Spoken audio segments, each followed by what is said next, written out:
성탄절인데 우리 옆에 뒤에 있는 분들과 메리 크리스마스 인사하면 좋겠습니다.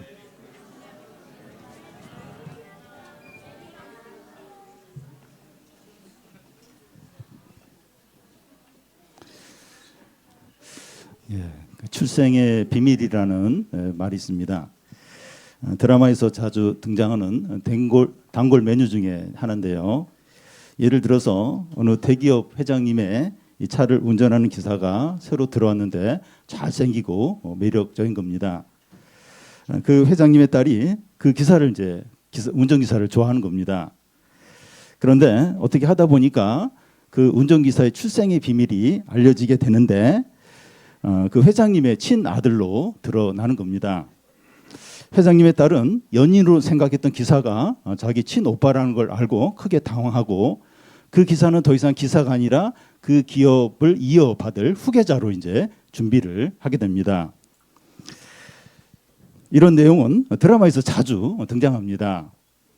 그래서 이 사람이 어떻게 태어나는가 하는 것이 그의 인생에 큰 영향을 끼치고 반전을 가져옵니다.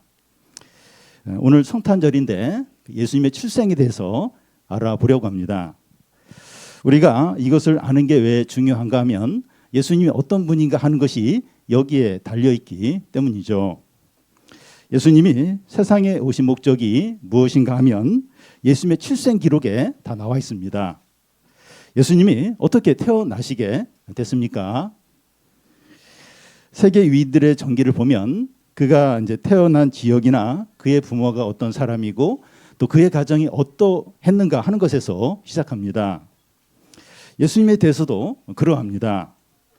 예수님의 이야기를 하기 전에 처녀 마리아가 나오고 그와 약혼한 요셉이 나옵니다. 요즘에는 그 결혼하기 전에 약혼을 할 수도 있고 안 할 수도 있는데 옛날에는 그 당시에는 이제 결혼하기 전 1년 전에 약혼을 하게 됩니다. 약혼을 하고 1년 정도 자기 집에서 살다가 이제 결혼을 하면 그때부터 이제 정식 부부로 이제 살게 됩니다. 그런데 이 마리아와 요셉은 약혼을 하고 각자 이제 자기 집에서 살고 있었는데 마리아가 임신을 하게 된 겁니다. 마리아의 임신은 성령으로 임신하게 된 거예요. 마리아는 예수님을 성령으로 임신을 이제 했습니다. 요셉은 이제 마리아가 이제 임신한 사실을 알고 배신감을 느끼면서 화가 났을 거예요. 요셉이 이제 나쁜 마음을 먹었으면 이 마리아에 대한 소문을 내고 또 마리아가 이렇게 수치를 당하게 하고 벌을 받게 할 수도 있었습니다. 그런데 요셉은 그렇게 하지 않고 마리아와 약혼한 걸 조용히 이제 취소시키려고 이제 합니다. 여기서 중요한 것은 예수님이 이제 예수님이 마리아에게 임신이 이제 된 것은 마리아와 요셉이 부부 관계로 이렇게 살기 전에 이제 임신이 된 거라는 겁니다. 마리아와 요셉이 함께 살기 전에 성령으로 된 것이죠. 만약에 요셉과 마리아가 함께 살면서 예수님이 태어났다면 예수님은 요셉의 아들로 이제 봐야 됩니다.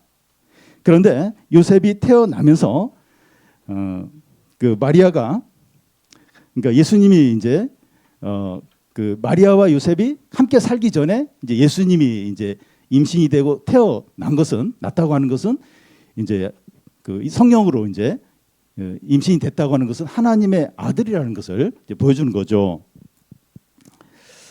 누구에게서 이제 태어났느냐 하는 것이 중요하다고 했는데 예수님은 부부 관계에서 태어난 것이 아니라 성령으로 태어난 것입니다. 그래서 예수님은 성령으로 임신되었기 때문에 완전한 하나님이시고 또 마리아의 몸에서 태어났기 때문에 완전한 사람이라고 할 수 있습니다. 그리고 그 예수님의 출생에 대해서 특이한 것은 예수님의 출생 과정에서 하나님의 천사가 개입을 한 겁니다. 요셉이 마리아와 이제 약혼한 것을 이제 취소하겠다고 생각을 하고 그날 밤 자게 되는데 하나님의 천사가 꿈에 요셉에게 나타나게 됩니다. 그러면서 천사가 하는 말이 내 아내 마리아를 데려오는 것을 무서워하지 마라. 마리아가 임신한 것은 성령으로 임신한 거라고 알려줍니다. 그러면서 하나님의 천사가 이제 마리아가 낳을 아기의 이름을 알려줍니다. 보통 아기를 낳으면 아기 이름은 부모가 이제 정하게 되는데 아빠가 이제 주로 정합니다. 그런데 마리아에게서 태어날 아기의 이름을 정하는데 요셉이 정하는 것이 아니라 하나님의 천사가 알려줘요. 이건 뭔가 하면 그 하나님이 그 이름을 정하신다는 거죠. 이것은 그 태어날 아기의 아버지는 하나님이라는 겁니다. 그러면 이 천사가 태어날 아기의 이름을 무엇이라고 이렇게 짓게 됩니까? 예수라고 짓게 됩니다. 예수의 뜻이 구원하다 하는 뜻인데 예수님이 세상에 오신 목적이 사람들을 죄에서 구원하기 위해서라는 겁니다. 죄가 뭡니까? 죄가 뭐죠? 우리 유초등부 영유치부 아무나 대답하면 좋겠는데 죄가 뭡니까? 죄.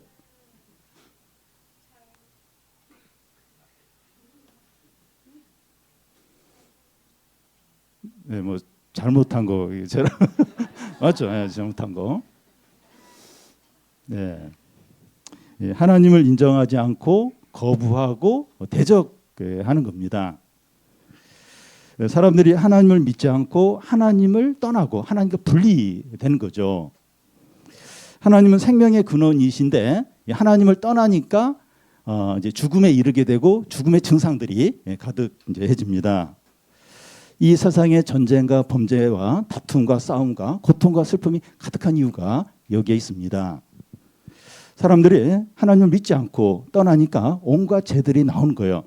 아까 제가 잘못한 거라고 했는데 그 잘못하는 거 아주 많은 모든 어떤 죄들이 사람들이 하나님을 떠나고 하나님과 분리되면서 이제 이 온갖 죄들이 나오는 거죠. 그래서 이 죄는 이 경제적인 어려움이나 질병이나 또 공부를 못하는 것이나 또 취업을 못하는 이것보다 훨씬 더 심각합니다. 그런데 사람들이 혼자의 힘으로는 죄에서 나올 수 없습니다. 모든 사람은 죄의 노예로 살 수밖에 없습니다. 이거 나쁜 짓인데 하면 안 되는데 그걸 거절을 못해요. 이걸 못 이겨요. 그냥 이렇게 제가 하고 싶은 대로 자기의 욕심대로 한다는 겁니다. 그래서 예수님이 세상에 오신 겁니다. 사람들을 죄에서 구원하기 위해서 예수님이 오셨습니다. 예수님이 사람들을 죄에서 건져내는 방법이 무엇입니까? 예수님이 우리 죄를 위해서 십자가에 죽으신 거예요. 예수님이 우리 대신에 하나님께 벌을 받은 겁니다. 우리가 예수를 믿으면 우리의 모든 죄가 용서가 돼요. 그리고 하나님의 자녀가 됩니다. 그런데 놀라운 게 뭔가 하면 하나님이 예수님이 세상에 오신 목적이 이제 우리를 죄에서 구원하기 위해서라고 했는데 그게 전부가 아니라는 거예요. 물에 빠져서 허우적거리는 사람을 건져줘요. 건져주는 게 중요하죠. 그런데 그게 전부가 아니라는 거예요. 하나님이 우리를 죄 가운데서 건져내어서 무엇을 하시려고 하느냐 하는 겁니다. 임마누엘 하기 위해서입니다. 임마누엘의 뜻이 뭔가 하면 하나님이 우리와 함께 하신다는 거죠. 하나님이 우리를 죄 가운데서 구원하신 목적은 우리와 영원히 함께 하시기 위해서입니다. 하나님은 너무 의로우세요. 거룩하세요. 근데 죄가 있으면 같이 못 있는 거예요. 그래서 사람들을 죄에서 먼저 건져내고 나서 그 사람들과 영원히 함께 하시는 게 하나님이 진짜 원하는 거예요. 그게 하나님이 진짜 우리에 대해서 목적을 갖고 계신 겁니다. 여러분, 우리가 누구와 함께 있느냐 하는 것이 중요해요. 요즘은 AI가 많이 발달해서 미국 청소년 중에 3명 중에 2명이 AI와 대화를 한 적이 있고 그 대화를 한 그 3명 중에 1명이 친구처럼 친구 같은 걸 느꼈다는 거예요.